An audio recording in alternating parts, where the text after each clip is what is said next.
Setting up dashboards in Google Analytics is one of the most efficient ways to get to information that you need to in a hurry.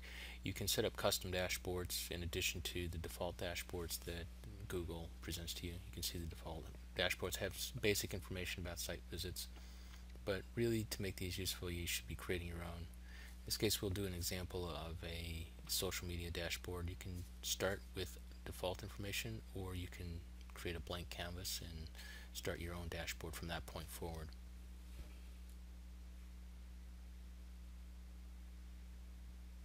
Once you create your dashboard, you're able to pick from any number of widgets, as you can see here. The widgets you choose depend on what you want to see. In this case, we're going to segment the traffic, the visits, by social media type, and then also number of visits. So we'll create two separate pies here.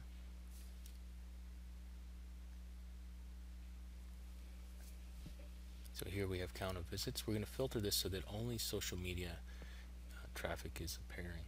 Set it so that anything that has social media network or social network not set will not appear. You can change your widget title, save that. Then you can see here the number of visits. 92% of the visitors from social media came once, 5% came twice, 1% came 3 times, and so forth. Now we can create more widgets on the dashboard.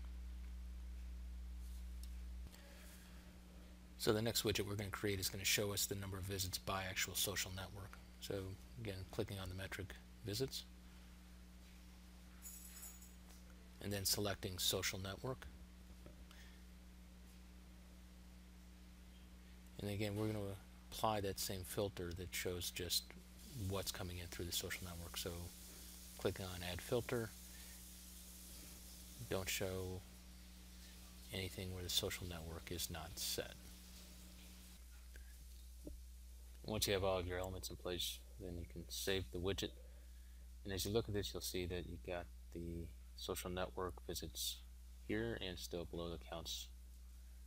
Now, often in social media you want to know where people are landing on your site. One of the ways you can do this is a simple table widget where you're pulling out as a dimension the destination page that people are landing on, and with that you can pick some of the standard metrics, the visits,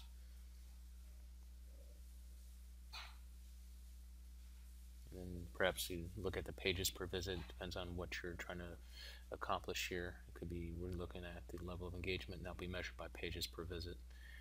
And then with that, again, we're going to be applying that same filter that we've seen here several times to only show those elements that those visits that have come from social media, so excluding everything where social media network is, or the social network is not set.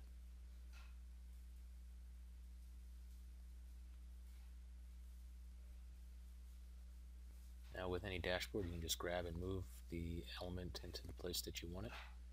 And you can see here that these are landing pages that people have hit once they've come from a social media network.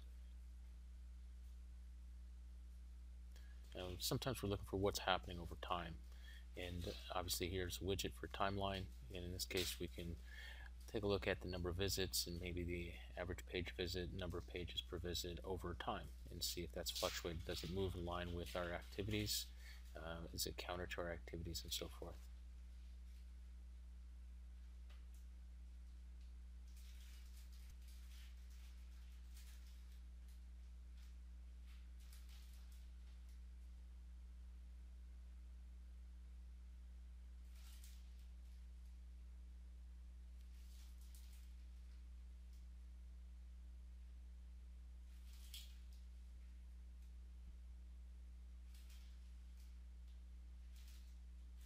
So again, here you can see the timeline.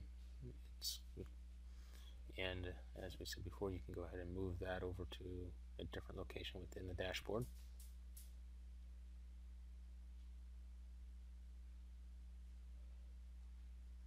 Now, in addition to that, you can change the layout of your dashboard. So not only are you able to move elements within it, but you can go into the Customize Your Dashboard section and then change the layout.